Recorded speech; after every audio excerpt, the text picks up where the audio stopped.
Extension, Indiana County, and he's with us here this morning. Our conversation brought to you this morning by Marcus and Mack, a law firm representing injured people. If you have a question for Bob, you can call him at 479-1160 or 349-WCCS. That's 349-9227. Good morning, sir. Good morning. How are you? I'm looking over to the left there. I feel like that's an advertisement board over there. For those various products. That's always been there. I know it's been there. Okay. Since this whole mess started. Hey, what's this I'm hearing about a certain worms that are a caterpillar type of worm that's eating all the grass? Is this Armyworms? Yeah, Armyworms. That's armyworms. Is this a new thing? I don't think it is. No, it's not new, but it's particularly it's fairly uncommon. Uh-huh. What just happened over the last several weeks or a month? What happened? Well, they just invaded. Uh-huh. So there's a true armyworm, and then there's fall armyworm. And true armyworm tends to be an issue sometimes in the spring, especially on corn crops when they're coming up through the ground. Okay.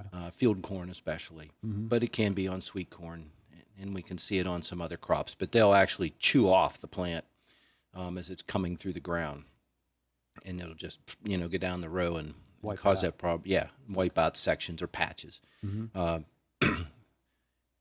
This tended to be fall armyworm. Fall armyworm. Yes, which is a common insect pest that we have, especially on sweet corn.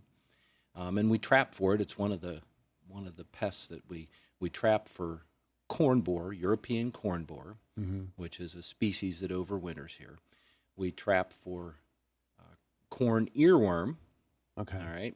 And fall armyworm. And the reason that we do that, kind of put the European corn borer aside and think about corn earworm and fall armyworm. But those two species, for the most part, do not overwinter here. Now, as our climate warms, if that's where we're going, then the possibility of that exists that they could start to, overwinter here or overwinter closer to us. Okay. In the south, they definitely overwinter there. But so we depend on all those storm fronts that we talk about, and the same thing with some of our diseases, late blight and things that come in on these storm fronts from other parts of the country.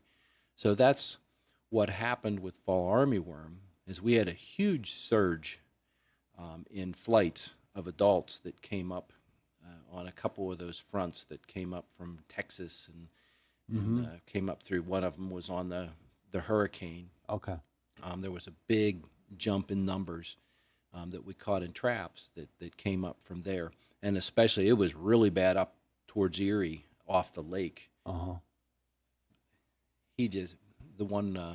of my colleagues that has traps up there, he was getting 700, 800, 900 fall armyworms to count, in a weekly trap catch up there. We did not get as many as that, but we still had a surge in that. All right, and so as a result of that, those adults came, they lay eggs. Those eggs hatch into larvae, caterpillars, and then not only were they potentially a pest of sweet corn, but they also can feed on grasses. They eat everything, don't they? So whatever they find. They just chomp, so that's so you could go out and watch them do that, and they can chew down a patch of grass pretty quick if you get enough of them. That's amazing. You might have 50, 100 of them or more of those caterpillars roaming around, and of course, in a lot of cases we're not just sitting out there looking at our grass, watching it grow, but we do tend to notice things when something's not there. So when you talked about overwintering here, I thought, I can't imagine these tiny little worms, and as slow as they move, crawling down to South Carolina. Yeah. So they can actually get themselves up into the wind currents and go. Oh yeah. Yeah. Yep. How do they do that? And primarily it's the adults that are making those flights and landing here, and then those adult females are then able to lay eggs, and we get the caterpillars. It's been such a weird year. Yeah. It really has. I'm telling you. So that's not we don't have that. We could have that every year, and we probably do a little bit, but it's more spotty. This year it tended to be more of a concentrated thing, and more people had a problem with it. How about that? But it really kind of coincided with those bumps in flights from those weather patterns that moved through. Spotted lanternfly is something that has begun to be talked about again, but after so much conversation about spotted lanternfly in the early portion of the year, and the spotted lanternfly map that we saw that it basically followed the turnpike across the state, it really hasn't turned into the 5-star alarm or 5-alarm fire that we thought that it was going to be. Doesn't mean that it can't still. That's right.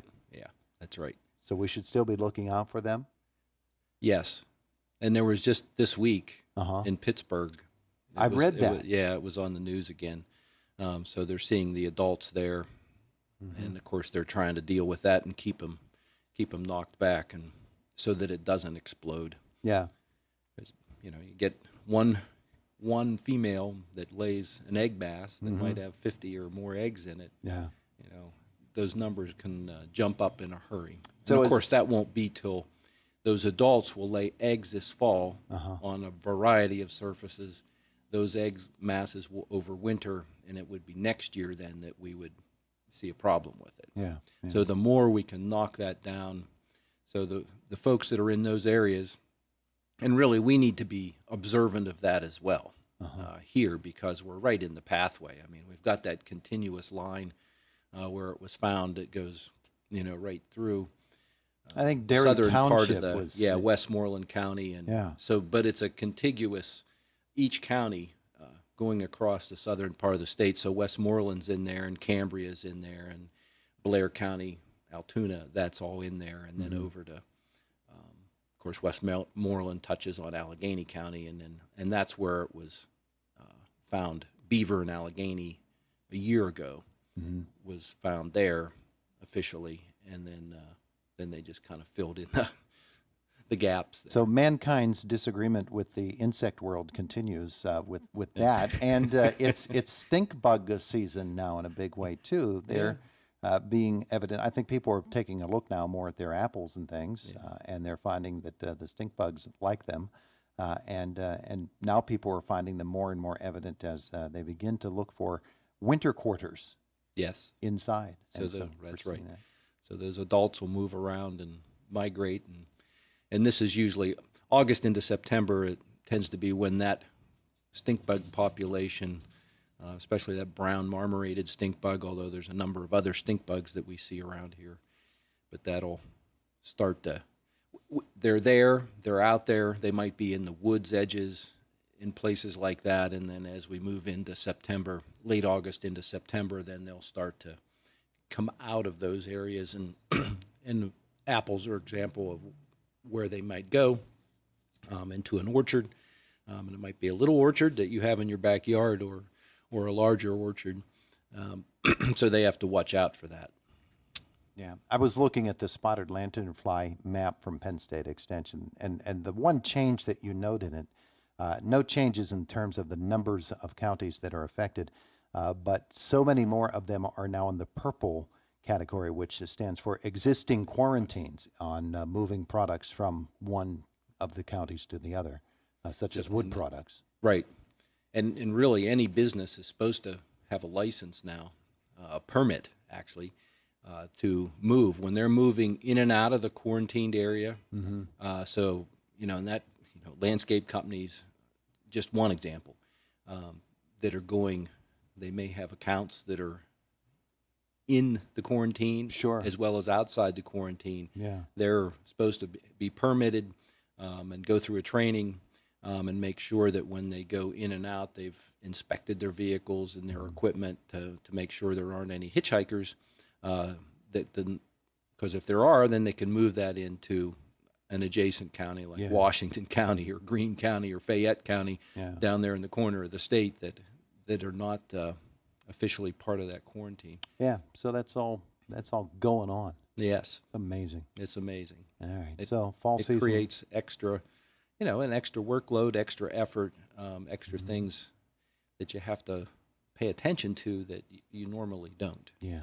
I was going to start to ask you about the beginning of leaf season because Yeah, that'll be coming up soon. it is. And, a number of trees are already either starting to, you'll see some yellow leaves or some coloring starting to occur. Some of those, like crab apples, if you have disease-resistant or scab-resistant crab apple trees, then that's good because they're most likely holding on to their leaves a lot better than some of the cultivars that don't have any resistance to that. They may not have hardly any leaves left on them right now. Yeah. And fruiting apple trees can be the same way.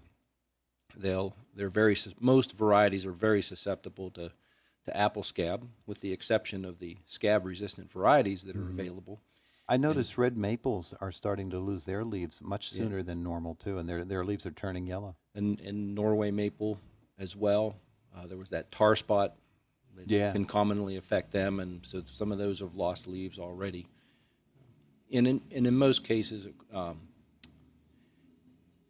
they've held their leaves for long enough during the season that it won't really affect them. So we look at them and think, oh no, we lost our leaves early, but we're working our way to the end of September, and hopefully we're under good enough growing conditions that they'll be fine. And so it's a chance to actually get started on cleaning them up sooner. it is. That's one way to look at Lighten things. the load a little bit. He is Bob Pollock from the Extension Service. Thanks. You're welcome. Thank you. It is the voice of Indiana County, WCCS 101.1 FM and AM 1160.